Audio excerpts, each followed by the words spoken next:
적정한 삶, 김경일. 내 인생에서 가장 중요한 숫자, 뭐가 있을까요? 나의 수면 적정 시간을 아는 게 굉장히 중요하다고 합니다. 나는 몇 시간을 자는 사람일까? 나의 행복과 성장을 위해 나의 적정 수면 시간을 알아내는 것은 무척 중요하다. 추천 방법은 수면 일기를 쓰는 것이다. 매일 그날을 정리하는 시간에 나의 기분과 행동이 어떠했는지를 기록해 본다. 점수로 표시해도 좋다. 그 전날 수면 시간을 쓰면 좋다. 나라는 사람의 적정 수면 시간을 아는 것은 내 인생에서 가장 중요한 숫자를 알게 되는 것이다. 심리학자들의 연구에 따르면 인간의 정신력과 체력은 같은 동력원을 사용한다. 심리적, 정신적으로 꺼내 쓸 힘이 필요하다면 내가 제일 먼저 해야 할 일은 몸을 돌보는 것이다. 잘 먹고, 잘 웃고, 잘 운동해야 한다. 그리고 무엇보다 중요한 것은 잘 자는 것이다. 인간은 큰 혜택을 한 번에 얻는 것보다 작은 혜택을 여러 번 느끼는 것을 더 좋아하게 마련이다. 행복하고 싶다면 크든 작든 내가 확실하게 좋아하는 행복의 리스트를 찾아보는 것도 좋을 것이다. 나만의 행복 리스트 목록이 작고 소소하다면 만족과 행복의 빈도가 높아지기 때문이다. 기억하자. 행복은 강도가 아니라 빈도라는 사실을. 내가 무엇을 좋아하는지 모르는 것뿐 아니라 가까운 사람들이 뭘 좋아하는지도 잘 모른다. 부모님이 뭘 좋아하시는지 질문을 받으면 머리가 하얘진다. 오히려 뭘 싫어하시는지는 기가 막히게 한다. 하지만 우리는 종종 싫지 않은 것을 좋아한다고 말하지만 싫어하지 않는 것과 좋아하는 건 엄연히 다르다. 50이 넘으면 스스로가 무엇을 좋아하는지 많이 알고 있어야 한다고 강조하곤 한다. 그것이 인간 장수의 비결이고 행복의 비결이기 때문이다. 머릿속엔 얼마만큼의 돈을 어떻게 써야 내가 행복할 수 있을지 이미 그림이 그려져 있다. 위시리스트란 돈에 제목을 붙이는 일이다. 제목 하나하나가 모두 나에게 의미 있는 것일 때 인생의 계획도 같이 단단하게 만들어진다.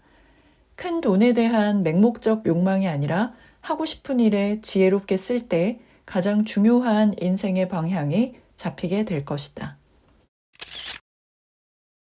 학회에 가면 저자분이 그 동료분들, 외국인 동료분들한테 듣는 이야기가 있대요. 너희 한국인은 일 안 할 때도 정말 부지런하잖아. 우리나라 사람들은 놀 때도 굉장히 부지런하다는 거죠. 그러니까 가족들하고 여유롭게 휴일을 보내기 위해서 놀이공원에 가도 아이들한테 엄마들이 나무란다는 거죠. 어머, 이 시간이 되도록 이거밖에 못 탔어? 자유이용권이니까 얼른 더 타. 이러면서. 유럽의 심리학자들이 너희 한국인들은 유럽에 놀러 오면 복장만 관광객이고 행동은 일하는 사람이라는 거죠. 왜 남의 나라에 쉬러 와서 새벽 4시 반부터 일어나서 돌아다니냐고. 그리고 심지어는 유럽 렌터카 업계 직원들은 동양 사람들 비슷비슷하게 생겼지만 한국인을 알아볼 수 있대요. 일주일 정도 차를 대여하고 반납할 때 그 킬로수를 보면 파악이 된다고 합니다. 그래서 그만큼 한국 사람들이 부지런하고 또 성실한 측면도 있지만 마음의 여유가 없는 부분이죠.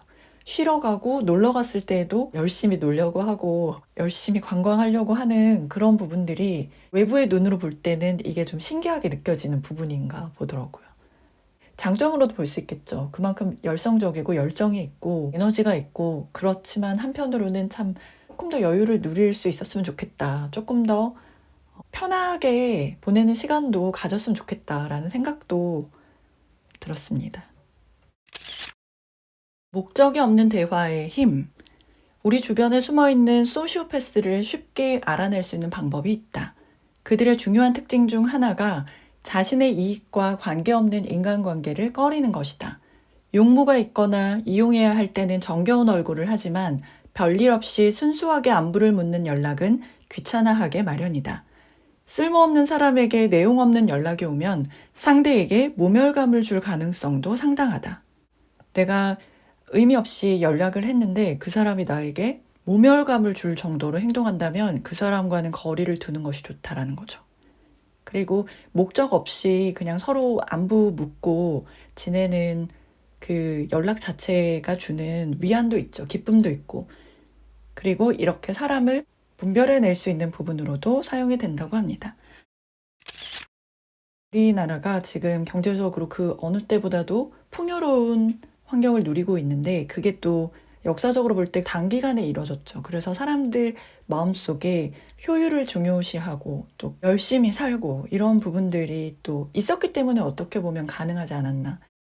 빨리빨리 하는 문화가 또 있기 때문에 또 지금 세계적으로 트렌드를 이끌고 가지 않나.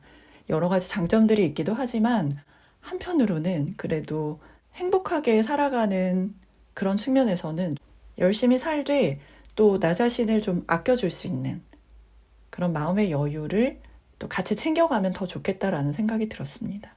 김경일 저자분의 적정한 삶입니다. 네, 함께 해주신 여러분 진심으로 감사드립니다. 좋아요, 구독해주시면 정말 힘이 되고요. 그리고 더보기를 누르시면 책과 함께 다양한 재생 목록을 함께 하실 수 있습니다. 이거 틀어놓으시고 생활하시거나 주무시면 일상생활에서 주는 특별한 책의 능력을 더욱더 풍성하게 경험하실 수 있으실 거예요. 감사드립니다.